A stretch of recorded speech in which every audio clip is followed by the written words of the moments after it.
안녕하세요. 문화유산 답사를 통해 생각을 통통 키워주는 통통 선생님이에요. 지금부터 선생님과 함께 책에서 글과 그림으로만 보던 유물과 유적을 찾아 역사가 살아 숨쉬는 현장으로 떠나볼 거예요. 수천 년, 수백 년의 시간을 견뎌온 유물과 유적이 들려주는 생생한 이야기, 무척 기대되죠? 이번 시간에는 신라의 도읍지였던 경주로 떠나볼 거예요. 고구려 백제가 두 차례씩 도읍을 옮겼던 것과 달리 신라는 천년 역사 중에서 한 번도 도읍을 옮기지 않았어요. 그래서 경주에 가면 곳곳에 신라 시대의 유적이 있어서 마치 타임머신을 타고 과거로 떠난 것 같은 기분이 들어요. 그러면 지금부터 신라의 천년 역사를 고스란히 담고 있는 경주로 출발해 볼까요?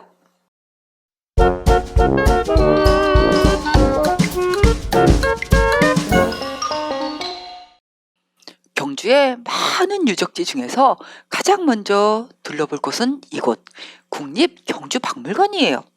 국립경주박물관에는 우리에게 신라의 역사를 들려줄 다양한 보물들이 전시되어 있어요. 신라는 어떻게 생겨나고 발전했을까요?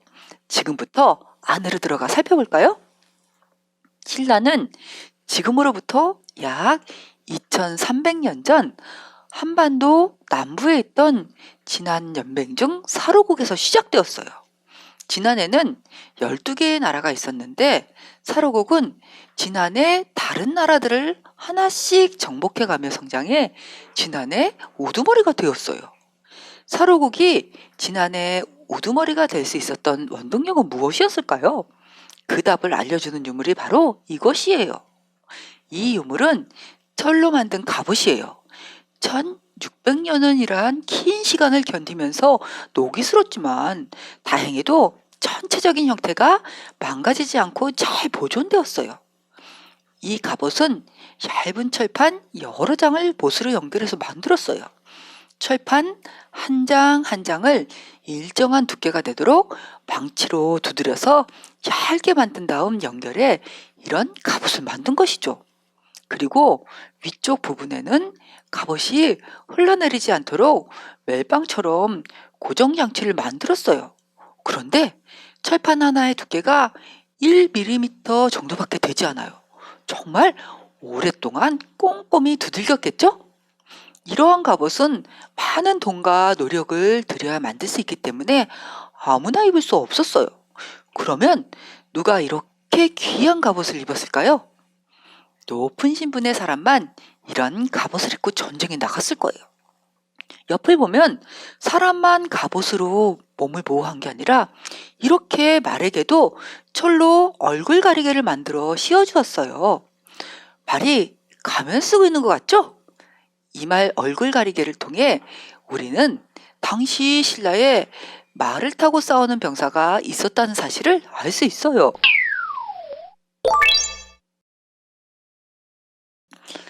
옛날에 나라가 발전하기 위해서는 농업과 전쟁, 이 두 가지가 중요했어요. 철을 이용하면 청동이나 돌보다 단단하고 날카로운 농기구와 무기를 만들 수 있었어요. 철로 농기구를 만들어 사용하면 한 사람이 더 많은 먹을거리를 재배할 수 있고 모두가 먹을 것을 많이 생산하면 나라 살림이 풍족해지겠죠? 철로 무기나 도구를 만들 때는 철을 녹여서 틀에 부어서 만들어요. 그래서 한 번에 많은 양을 만들 수 있어요. 이처럼 철로 무기를 만들기 시작하니 한 번에 여러 개의 무기를 만들 수 있었어요. 그래서 전쟁에서 더욱 유리해진 것이죠. 그러니 철을 다루는 기술이 강한 나라로 성장하는 밑바탕이 되었겠죠? 당시 사회에서 철이 얼마나 중요했는지 잘 보여주는 것이 무덤 안에 묻은 껴목걸이에요.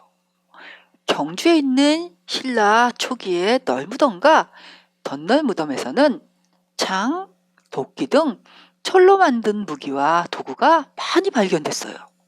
우리가 방금 살펴본 철갑옷과 말 얼굴 가리개 역시 신라 초기의 무덤에서 발견된 거예요.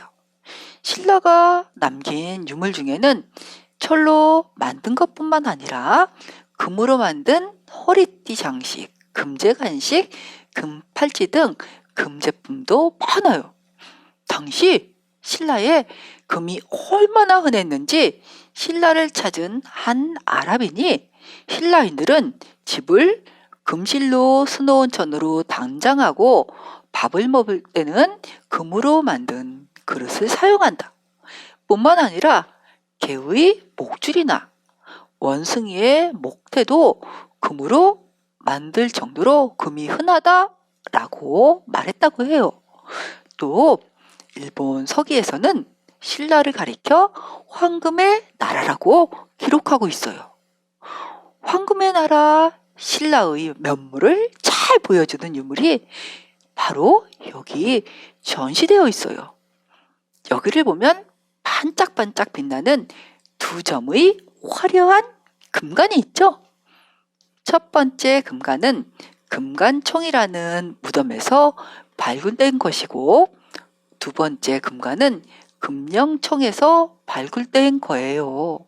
금관을 자세히 살펴볼까요? 금관을 보면 둥근 고리 부분 위에 매 산자가 연속으로 이어진 모양의 장식이 솟아 있어요. 이 장식은 하늘을 향해 가지를 쭉 뻗은 나무를 본뜬 모양인데, 이 나무까지는 하늘과 땅을 이어주는 천년의 나무를 상징해요. 자신의 소망이 하늘에 닿길 원하는 마음에서 금관 장식을 나뭇가지 모양으로 만들었을까요? 아니면 자신이 하늘에 닿을 정도로 높은 신분이라는 것을 나타내고 싶었을까요? 매산자 모양의 장식 옆에는 사슴뿔 모양의 장식이 붙어 있어요. 옛날 사람들은 사슴이 죽은 사람을 하늘로 인도하는 신성한 동물이라고 생각했어요. 금관에 사슴뿔 모양의 장식을 붙인 것도 그러한 생각과 믿음이 있었기 때문이에요. 금관 중간에 볼록 튀어나온 부분에는 고분옥이나 달걀을 매달아서 화려하게 꾸몄어요. 금관에 대롱대롱 매달린 이것이 고분옥인데, 고분옥은 신라인이 금보다 좋아했던 장식이에요. 고분옥의 모양을 보니 어떤 모양인가요? 고분옥은 엄마 뱃속에서 몸을 웅크리고 있는 태아의 모습과 비슷해요. 태아의 모습을 닮은 고분옥은 생명, 탄생을 의미했던 것으로 보여요. 이처럼 각 모양의 의미를 두고 만든 금관은 전 세계에 10점뿐이에요. 그중 6점이 신라에서 만들어진 것이라고 하니 신라의 금관이 특별하게 느껴지죠? 이번에는 2점의 금관을 비교해 보세요. 금관총에서 출토된 금관은 매산자 모양이 3단인데 금령총 금관은 4단이죠? 마디가 3단인 금관이 4단인 것보다 먼저 만들어진 금관일 것으로 추정하고 있어요. 즉, 시간이 흐를수록 금관의 마디 장식이 점점 빽빽하고 화려하게 변했다는 뜻이죠. 금관이 활발하게 만들어진 시기는 4세기 중반으로 최고 지배자를 마리칸이라고 부르던 시기예요. 경주하면 떠오르는 거대한 무덤들도 바로 마리칸 시기의 왕과 왕비, 왕족들의 무덤이에요. 옛날부터 지배자는 자신의 권위를 드러내기 위해 무덤을 크게 짓고 그 안에 기환, 보석이나 상징적인 물건들을 함께 묻었는데, 마리칸 역시 금이나 은으로 여러 가지 장신구들을 만들어 무덤에 함께 묻었던 것으로 보여요. 금관도 지배자의 높은 신분과 힘을 나타내기 위한 껴목걸이의 용도로 만들어진 거예요. 거대한 무덤과 화려한 금관으로 말잇간 시기의 지배자가 얼마나 힘이 강했는지 알 수 있겠죠. 여기 보면 금으로 만든 아름다운 접시가 있죠. 황금의 나라답게 접시도 금으로 만들었네요. 이 접시의 특이한 점은 접시에 달린 달개예요. 달개를 보니 익숙하다는 느낌이 들지 않나요? 이 달개는 금관에 달렸던 달개와 같은 모양이에요. 금관을 화려하게 장식했던 달개가 접시에 달려 있으니 어떤가요? 접시가 한층 더 화려하게 보이네요. 지금 보이는 것은 경주에 있는 무덤에서 출토된 항아리예요.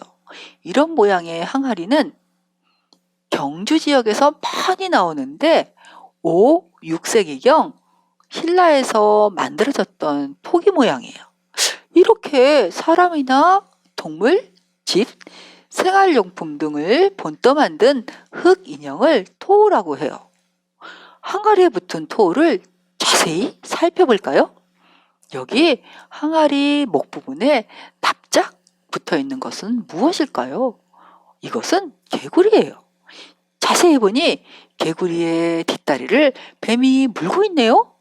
왜 이런 토우를 만들었을까요? 개구리는 알을 많이 낳는 동물로 다산을 상징하고 허물을 받는 뱀은 부활을 상징해요. 토우는 죽은 사람을 위해 무덤 안에 묻어주던 물건이었어요.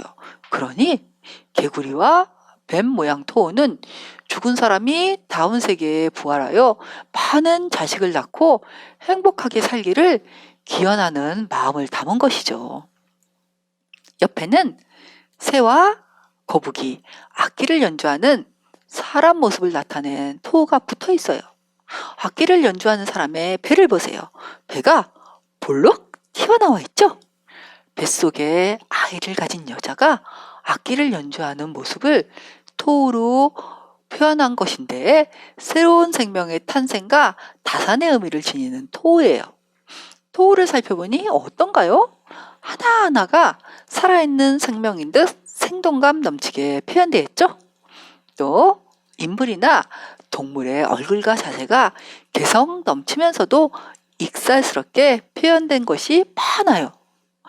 여기를 보면 토우와 비슷하게 생긴 또 다른 인형이 있어요.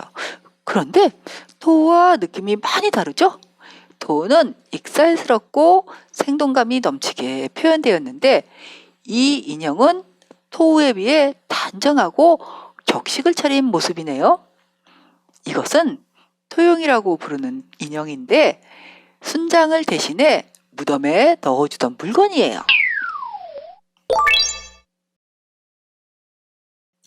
순장이란 한 집단의 지배층 계급에 속하는 사람이 죽었을 때 그 사람의 뒤를 따라 산 사람을 강제로 같이 묻거나 스스로 나선 사람을 함께 묻는 장례법을 말해요. 여기 이 무덤안을 보세요. 가운데 왕이 있고 위아래에 신하가 무기를 들고 지키듯이 누워있죠? 이처럼 왕의 첩이나 신하, 왕이 부리던 시종과 같은 사람들을 왕과 함께 묻는 것이죠. 그런데 왜 왕이나 왕족 등 높은 신분의 사람이 죽었을 때 살아있는 사람까지 함께 묻어주었을까요? 옛날 사람들은 죽으면 삶이 끝나는 것이 아니라 죽고 난 후에는 다른 세계에서 새로운 삶이 이어진다고 믿었어요. 죽은 사람이 다음 세계에서도 다시 나라를 세우고 왕으로 권위를 누리며 살 수 있도록 여러 사람을 함께 묻어주었던 거예요. 그래서 순장되는 사람은 문신과 무신, 시녀와 농민 등 신분이 다양했고 옷을 만드는 사람, 음식을 만드는 사람, 쇠를 녹여 여러 가지 도구를 만드는 사람 등 직업도 다양했어요. 신라에도 이와 같은 순장 풍습이 있었는데 삼국사기를 보면 신라에서는 국왕이 죽으면 남녀 각각 5명씩 순장하는 풍습이 있었다라고 기록되어 있어요. 신라의 순장 풍습은 지중왕이 순장을 금지하면서 사라지게 되었어요. 그렇지만 여전히 죽은 사람이 다음 세계에서도 많은 시종을 거느리고 행복하게 살기를 바랐어요. 그래서 사람 대신 무덤에 사람 인형을 넣어주기로 했는데 그것이 바로 토용이에요. 사람 대신 토용을 무덤에 함께 묻어주던 풍습은 중국의 풍습이었어요. 토용을 통해 신라가 중국과 교류하며 중국의 영향을 받았다는 사실을 알 수 있어요. 토용은 장식물 역할을 하는 토와 달리 살아있는 사람을 대신할 목적으로 만들었기 때문에 토용을 보면 당시의 신분과 사회상, 당시 사람들의 옷차림에 대한 정보를 알 수 있어요. 예를 들어 신라가 당나라로부터 문물과 제도를 적극적으로 받아들인 시기에는 토용의 차림새도 당나라 복식으로 바뀌게 돼요. 이렇게 살펴보니 무덤에 함께 묻어주던 작은 인형인 토와 토용은 우리에게 머나먼 과거의 모습을 알려주는 중요한 당선이에요. 여기 감탄이 절로 나올 만큼 멋진 유물이 있네요. 말을 타고 있는 사람을 표현한 것인데 보시다시피 말 탄 사람의 복장과 표정은 물론 말의 고삐와 안장, 발걸이까지 세심하게 만들었어요. 시간을 거슬러 신라시대의 인물이 말을 타고 눈앞에 나타난 것처럼 사실적으로 표현되었죠. 이것은 무엇일까요? 조각 작품일까요? 이것은 놀랍게도 주전자예요. 자세히 보면 앞쪽에 달려있는 주전자의 입을 발견할 수 있어요. 이 주전자를 기마 인물형 주자라고 부르는데 국보로 지정된 귀한 유물이에요. 기마 인물형 주자가 국보로 지정된 이유는 이 유물이 우리에게 기록으로 전하지 않는 귀중한 정보를 알려주기 때문이에요.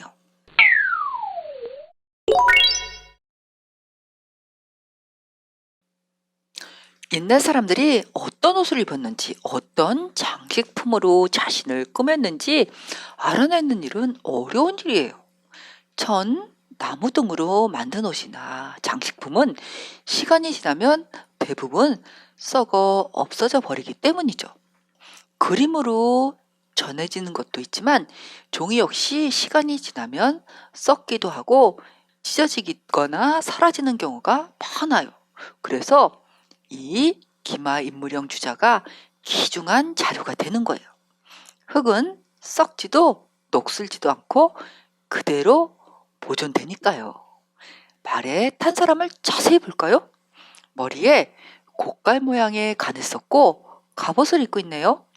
또 앞코가 뾰족한 신발을 신고 있어요.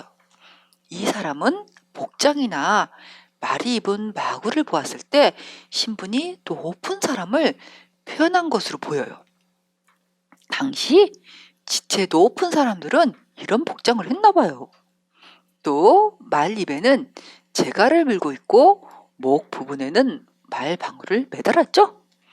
말에 탄 사람은 손에 고삐를 쥐고 있으며 말 등에는 말 한 장이 얹혀 있고 몸 옆쪽으로는 발걸이와 다리가 갖추어져 있어요.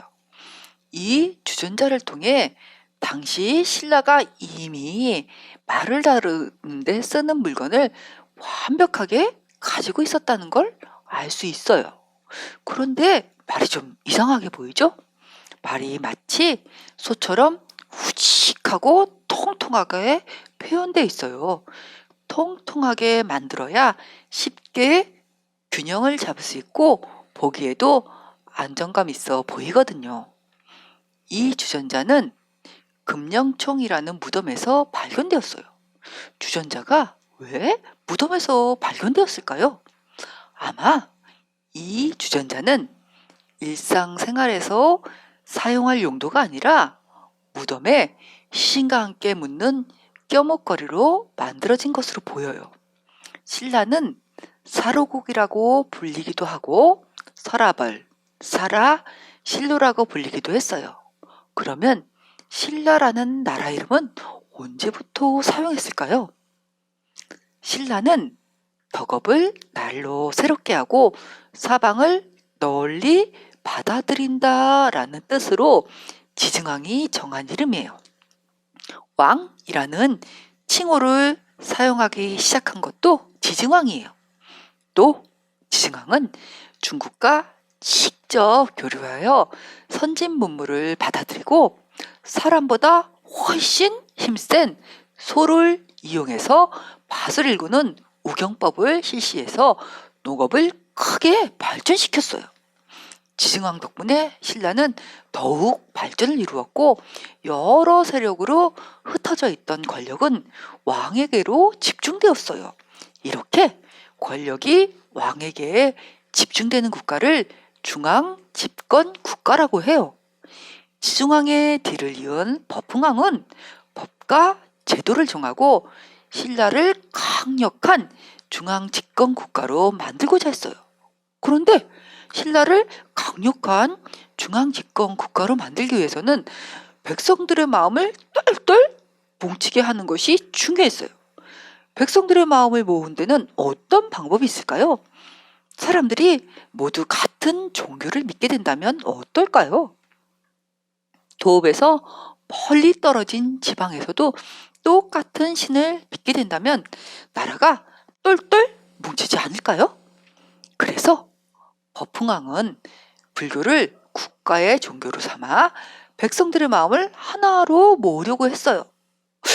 버풍왕의 뜻대로 됐을까요? 여기 돌로 만든 비석이 있네요. 이 비석은 이차돈 순교비라고 해요. 순교란 자기가 믿는 신앙을 지키기 위하여 목숨을 바치는 일을 뜻하는 말이에요. 불교를 나라의 종교로 인정하는 일이 쉽지는 않았어요. 귀족들은 불교를 인정하는 일을 오랫동안 반대했어요.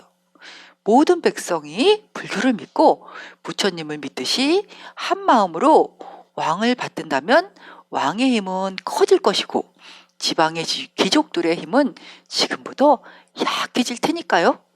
그래서 버풍왕 때 이차돈이라는 사람이 목숨을 바치면서 비로소 불교가 인정받았어요.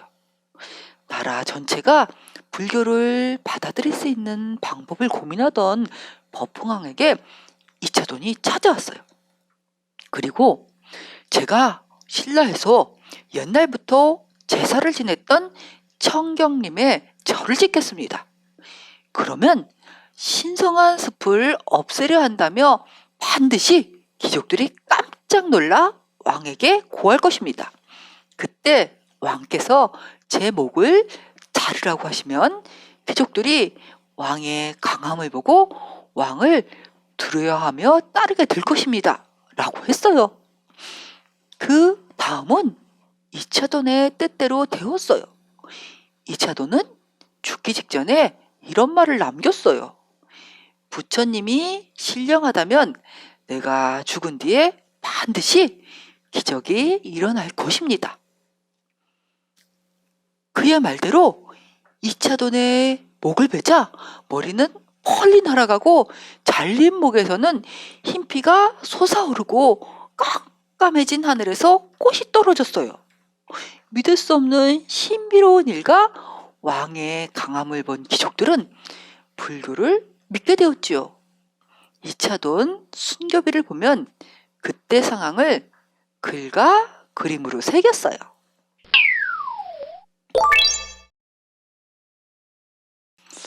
실제로 사람의 목에서 흰 피가 솟구치고 갑자기 하늘에서 꽃비가 내리진 않았겠죠?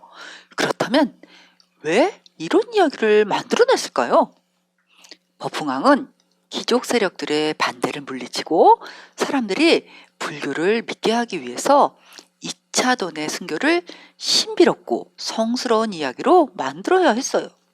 실제로 일어날 수 없는 기적 같은 일이 일어났다고 하면 사람들이 부처님의 힘과 불교 사상을 적극적으로 받아들이겠죠. 이차돈의 순교 덕분에 신라에서는 마침내 불교가 공인될 수 있었어요. 이후 헌덕왕 때 순교한 이차돈을 기리기 위해 지금 보이는 이차돈 순교비를 세웠다고 해요. 이차돈의 순교로 불교가 공인된 후 신라에서는 불교가 빠르게 전파되었고 불교 문화가 번성했어요. 지금 보이는 것은 신라에서 만들어진 불상이에요. 이 불상을 금동 반가 사유상이라고 부르는데, 반가란 오른발을 왼쪽 무릎에 올린 자세를 말하고 사유란 생각한다는 뜻이에요. 이름대로 오른쪽 손가락을 살짝 뺨에 댄 채 깊은 생각에 잠겨 있죠? 어떤 생각에 잠겨 있을까요? 불상의 얼굴을 보세요. 입가에 은은한 미소를 띠고 있죠? 얼굴 표정. 오른쪽 손가락을 뺨에 댄 모습, 오른발을 무릎에 올린 자세까지 섬세하고 자연스럽게 표현됐어요. 이 불상을 보니 신라의 세련된 조각 솜씨를 느낄 수 있네요. 이 불상이 쓰고 있는 모자를 보면 삼각형 모양이죠? 이런 삼각형 모양의 모자를 쓰고 있는 불상을 만든 것은 신라뿐만이 아니에요. 이 불상을 보세요. 이 불상 역시 삼각형 모양의 모자를 쓰고 있죠? 이 불상은 백제에서 만들어진 불상이에요. 또 다른 불상을 볼까요? 이 불상 역시 똑같은 모양의 모자를 쓰고 있죠? 이것은 일본에 있는 목재 반가 사유상이에요. 모두 비슷한 모양을 하고 있어요. 이것을 보니 불교 문화가 어떻게 전파되었는지 알 수 있겠죠? 여기 보면 특이하게 생긴 물건이 있네요. 기아집을 축소해 놓은 모양이에요. 지붕에 기아까지 섬세하게 표현한 이 물건은 무엇에 사용하던 물건이었을까요? 이것은 뼈그릇이에요. 사람이 죽으면 치르는 장례 방식은 지역마다 시기마다 달라요. 요즘 우리는 어떤지 생각해 볼까요?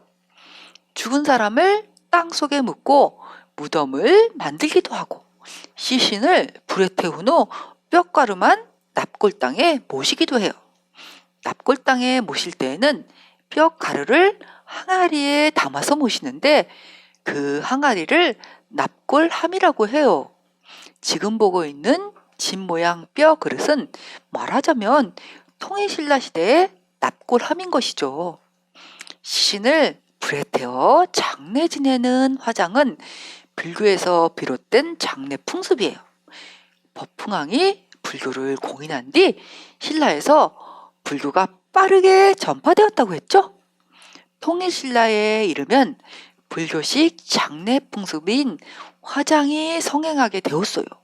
신라의 30대 왕인 문무왕도 화장을 하라는 유언을 내릴 정도였으니 불교가 신라의 문화와 생활에 미친 영향이 얼마나 컸는지 알 수 있어요. 지증왕, 법흥왕을 거치면서 발전과 성장을 이루어낸 신라는 진흥왕대에 이르러 마침내 전성기를 맞게 되었어요. 진흥왕은 가야를 정복하여 낙동강 근처까지 영토를 넓히고 백제와 힘을 합쳐 고구려로부터 한강 유역을 빼앗았어요. 이후 진흥왕은 백제를 공격해 한강 유역을 독차지했고 북쪽으로 함경도 해안 지방까지 진출했어요. 진흥왕은 정복한 영토에 진흥왕 순수비를 세워 신라와 자신이 이룬 일을 자랑했어요. 이처럼 진흥왕이 넓은 땅을 차지하고 신라가 전성기를 맞는 데에는 화랑도가 큰 도움이 되었어요. 화랑도는 나라의 인재를 키우기 위해 15, 16세에 귀족 자제들을 뽑아서 만든 무리예요. 화랑도에 속한 사람들을 화랑이라고 해요. 화랑들은 세상을 여행하면서 몸과 마음을 단련하고 나라와 벗을 위해 전쟁에 나가 용감하게 싸우도록 수련을 받았어요. 여기 화랑의 맹세가 새겨진 비석이 있어요. 이 비석은 임신 서기석이라고 불리는데 임신년에 두 화랑의 맹세를 기록되던 비석이라는 뜻이에요. 두 화랑은 어떤 맹세를 비석에 새겼을까요? 비문은 총 5줄 74자로 이루어져 있는데 그 내용을 살펴보면 나라에 충성하고 우정을 지키고 열심히 공부하자는 맹세의 글이에요. 이 비문에 적힌 74자의 글자 중에는 맹세할 서자가 7번이나 나오는 걸 보니 두 소년의 굳은 다짐과 의지를 느낄 수 있네요. 겨우 중학생 나이에 두 소년이 나아갈 길에 대해 비석에 새기고 마음을 다졌다니 아름다운 약속의 징표네요. 또 나라가 편안하지 않고 세상이 어지러우면 충돌을 행할 것을 맹세한다라는 부분을 보면 세상을 이롭게 하겠다는 두 소년의 크고 높은 뜻을 느낄 수 있어요. 우리 친구들은 이 비석에 새겨진 내용을 보니 어떤 마음이 드나요?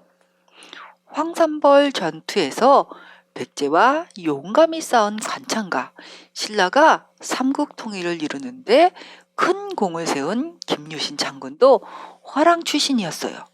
화랑도는 신라가 강한 국력을 갖고 결국 삼국을 통일하는 원동력이 되었던 것이죠. 신라는 삼국을 통일하고 강력한 나라로 발전했어요. 여길 보면 신라의 도읍인 금성을 모형으로 만든 것을 볼 수 있어요. 반달 모양처럼 생긴 곳이 왕이 있던 월성이에요. 그리고 옆에 왕자의 거처였던 월지가 있어요. 월지에서 출토된 유물이 이곳 월지관에 전시되어 있어요. 그러면 지금부터 통일신라 시대에 왕자의 거처가 있던 월지는 어떤 모습이었고 월지에서 어떤 유물이 출토되었는지 살펴볼까요? 여기를 보면 월지 모형이 있어요. 모형만 봐도 월지가 얼마나 환상적인 공간이었을지 알 수 있죠? 삼국사기를 보면 월지에 대한 기록이 남아 있어요. 신라 문무왕 14년에 궁안에 못을 파고 산을 만들어 화초를 심고 새와 기이한 짐승을 길렀다라고 적혀 있고 문무왕 19년에는 동궁을 지었다라는 기록이 전해지고 있어요. 문무왕은 신라가 막 삼국 통일을 이루었을 때의 왕이에요. 그래서 신라의 힘을 자랑하려고 큰 궁궐을 만들고 커다란 연못도 팠을 거예요. 월지에는 왕의 후계자인 왕자가 머물던 임해전이라는 건물이 있었는데 안타깝게도 현재 임해전 건물은 남아있지 않아요. 또 나라의 경사가 있을 때나 귀한 손님을 맞을 때에도 월지에서 연회를 베풀었다고 해요. 모형을 자세히 살펴볼까요? 왕실의 위엄이 충분히 느껴지도록 연못과 건물을 크게 만들었을 뿐 아니라 연못 주변에 아름다운 동상까지 꾸며놓았네요. 또 1000개가 넘는 신기한 모양의 돌을 가져다 정원을 꾸몄다고 해요. 연못을 보면 3개의 섬을 볼 수 있죠? 저 3개의 섬 역시 자연적으로 생겨난 게 아니라 사람의 손으로 만든 거래요. 월지는 어느 한 곳에서도 전체를 볼 수 없도록 만들어졌어요. 끝없는 바다를 표현하기 위해 사람의 시선까지 생각해서 만든 것이죠. 또 연못가를 보면 꼬불꼬불한 선으로 만들어진 것을 볼 수 있는데 이것은 꼬불꼬불한 해안가를 표현한 거예요. 바다처럼 넓은 연못과 그 위에 떠있는 섬까지 이 월지를 만들기에 얼마나 많은 사람이 힘썼을까요? 월지에서는 수많은 유물이 발견되었는데 그 중에는 6m 길이의 나무배와 산양, 사슴, 말, 돼지, 거위 등의 동물뼈도 있었어요. 호화롭게 꾸며진 연못에 배를 띄우고 동산 위에서 뛰노는 여러 동물과 아름다운 정원을 구경하며 풍류를 즐기는 신라 사람들의 모습을 상상해 보세요. 상상만 해도 멋있죠? 여기 월지의 진흙 속에서 발견된 유물이 전시되어 있네요. 이것은 주령구라고 하는 물건인데 신라 시대의 주사위예요. 주사위가 특이하게 생겼죠? 정사각형 모양의 면이 6개, 육각형 모양의 면이 8개로 총 14면체인 주사위예요. 한자를 읽어보면 음진대소, 뜻을 풀어보면 술잔 비우고 크게 웃기라는 뜻이에요. 양 옆으로는 양잔즉방, 자창계례만이라고 적혀 있는데 두 잔을 연거푸 마시기, 혼자 노래하고 소리 지르기라는 뜻이에요. 이런 식으로 이 주사위에는 각 면마다 다양한 벌칙이 적혀 있어요. 재밌죠?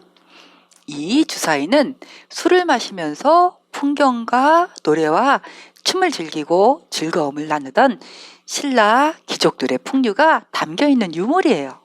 당시 신라 사람들이 연못가에 둘러앉아 술을 마시면서 이 주사위를 가지고 놀던 모습을 머릿속에서 그려보세요. 어떤 기분이 드나요? 그런데 유물을 보존하기 위한 처리 중에 사고가 발생하는 바람에 더 이상 주령구의 진품을 볼 수 없다고 해요. 무슨 일이 있었던 걸까요? 당시 보존 처리 전문가가 주령구를 건조용 기계 속에 넣어 두고 퇴근했는데 밤새 기계가 너무 뜨거워지는 바람에 주사위가 불타고 만 것이죠. 지금 우리가 보고 있는 주령구는 발굴 당시 찍은 사진과 도면을 바탕으로 만든 복제품이에요. 여기를 보면 월지에서 출토된 또 다른 유물이 있어요. 이것은 동으로 만들고 금을 입힌 가위예요. 신기하게 생겼죠? 요즘 우리가 사용하는 가위는 손가락을 끼울 수 있는 둥근 고리가 있는데 이 가위는 없네요. 또 가위날이 짧고 손잡이는 길쭉하죠? 손잡이 모양과 무늬를 자세히 살펴볼까요? 마치 봉황 2마리가 머리를 서로 엇갈리고 있는 듯한 모양이에요. 또 손잡이 표면에는 인동당초 무늬를 새겼고 안쪽에도 정교하게 무늬를 새겨 놓은 것을 볼 수 있어요. 이 가위는 왕자가 살던 동궁을 밝히던 초의 심지를 자르던 가위예요. 초의 심지를 자르는 가위에까지 이렇게 멋진 모양과 섬세한 무늬를 넣은 것을 보면 신라인의 금속 공예 솜씨와 세련된 안목을 알 수 있어요. 일본 동대사라는 절에 지금 보고 있는 가위와 매우 비슷한 가위가 전시되어 있는데 신라에서 일본으로 전해진 것으로 보고 있어요. 월지는 통일신라의 번영과 신라인이 즐겼던 풍류를 간직하고 있는 장소예요. 그러나 천년왕국 신라가 멸망하자 연못 속에 만들어진 조그마한 인공섬과 주변 건물은 모두 사라졌고 연못은 풀만 무성한 곳으로 변하고 말았어요. 조선시대 폐허처럼 변한 이 연못에 기러기와 오리가 날아드는 것을 보고 시인과 선비들은 이곳을 안압지라고 불렀어요. 그래서 월지를 기러기와 오리가 노니는 곳인 안압지라고 부르기도 해요. 월지간 바깥으로 나오면 이렇게 큰 종이 있어요. 이 종은 신라 35대왕 경덕왕이 아버지 성덕대왕의 명복을 빌기 위해 만들기 시작한 것인데 다음 왕인 해고왕 때야 완성되었어요. 종 표면을 자세히 보면 글씨가 새겨져 있죠? 저 글을 통해 이 종의 이름이 성덕대왕 신종이라는 것을 알 수 있었어요. 또 이 종소리를 들으면 괴로움에서 벗어나게 되고 복을 받으리라는 내용도 적혀 있어요. 종을 보면 어떤 느낌이 드나요? 우와, 엄청 크다! 라는 생각이 들죠? 이 종을 만들기 위해 무려 12만 근의 구리가 사용되었고 무게는 18.9톤에 이른다고 해요. 여러분, 몸무게 몇 배나 되나요? 그러면 지금부터 종을 자세히 살펴볼까요? 먼저 종의 꼭대기 부분을 보세요. 용 한 마리가 자리를 잡고 있네요. 저 용 모양 조각은 용유라고 부르는 건데 종을 거는 고리 역할을 했어요. 그 옆에 둥글고 길쭉한 통이 보이죠? 저것은 음통이에요. 음통은 잡음을 줄여주고 종소리가 멀리까지 그윽하게 퍼지도록 하는 역할을 해요. 이번에는 종의 몸체를 살펴볼까요? 종 표면에는 글씨뿐만 아니라 여러 가지 무늬가 새겨져 있어요. 윗부분에 동그랗게 새겨진 무늬는 연꽃 무늬예요. 아래쪽으로 시선을 옮기면 종의 볼록한 부분에 또 하나의 연꽃 무늬가 새겨져 있죠? 이것은 당자라고 부르는 부분인데 여기를 쳐서 종을 울리는 거예요. 이 부분에 새겨진 무늬를 보세요. 어떤 무늬인 것 같나요? 한 여인이 연꽃 구름 속에 무릎을 꿇고 앉아 두 손을 모으고 공양하는 자세를 취하고 있네요. 이처럼 하늘을 떠다니는 선인을 묘사한 그림이나 조각을 비천상이라고 불러요.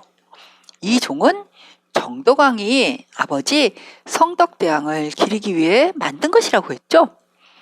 이 비천상에는 아버지 성덕대왕이 극락으로 가서 편안하고 안락하게 지내기를 바라는 경덕대왕의 마음이 담겨 있어요. 이 종은 곡선의 자태와 세밀한 무늬가 아름답기도 하지만 무엇보다도 길게 울려 퍼지는 종소리로 유명해요. 다른 종은 길어야 20초 정도의 여운을 갖는데 이 종을 치면 맑고 깊은 종소리가 1분이나 울린대요. 이렇게 맑고 깊은 종소리를 오래도록 울려 퍼지게 하기 위해서는 소리의 울림까지 고려하여 종을 치밀하게 설계해야 해요. 아름다운 자체를 뽐낼 뿐 아니라 밝고 깊은 종소리를 낼 수 있도록 높은 수준의 기술로 만들어진 이 종은 세계적으로 그 우수성을 인정받는 자랑스러운 우리의 문화재예요. 그런데 성덕대왕 신종이 내는 아름다운 종소리와 관련해서 무시무시한 이야기가 전해지고 있어요. 혹시 에밀레종이라고 들어본 적 있나요? 지금부터 선생님이 에밀레종 전설을 들려줄게요. 옛날 봉덕사라는 절에서 종을 만들기로 했어요. 이에 한 스님이 쇠물이나 쇠붙이를 치주받으러 돌아다니던 중에 어린아이를 업고 있는 한 안악을 만났어요. 스님이 안악에게 시주를 청하자 안악은 집이 가난하여 시주할 것이 어린애뿐이라고 농담을 했어요. 안악에게 시주를 받지 못한 스님은 다시 절로 돌아와 종 만드는 일에 열중했지만 어쩐 일인지 종을 만드는데 계속 실패했어요. 이때 아이를 바쳐야만 종을 만들 수 있다는 계시가 전해졌어요. 어쩌면 좋을까요? 고민하던 스님은 종을 완성해야 했기 때문에 전에 만났던 안악의 집으로 찾아가 어린아이를 시주받았어요. 그런 다음 종을 만들기 위해 어린아이를 뜨거운 샘물에 넣었어요. 아이를 넣은 샘물로 종을 완성시킨 후 종을 치자 에밀레 하는 소리가 났어요. 사람들은 그 소리를 듣고 엄마 때문에 라며 어머니를 애타게 찾는 어린아이의 울음소리라고 생각했어요. 그때부터 이 종을 에밀레종이라고 부르게 되었다고 해요. 참 슬픈 이야기죠? 지금까지 국립경주박물관을 둘러보면서 신라가 남긴 귀중한 유물을 살펴보았어요. 경주는 천년을 이어온 신라의 역사를 고스란히 간직하고 있는 도시라고 했죠. 또 어떤 유적과 유물이 우리를 기다리고 있을까요? 다음 시간에는 경주에 있는 또 다른 유적지로 신나는 여행을 떠나볼 거예요. 설레는 마음을 안고 다음 시간에 만나요.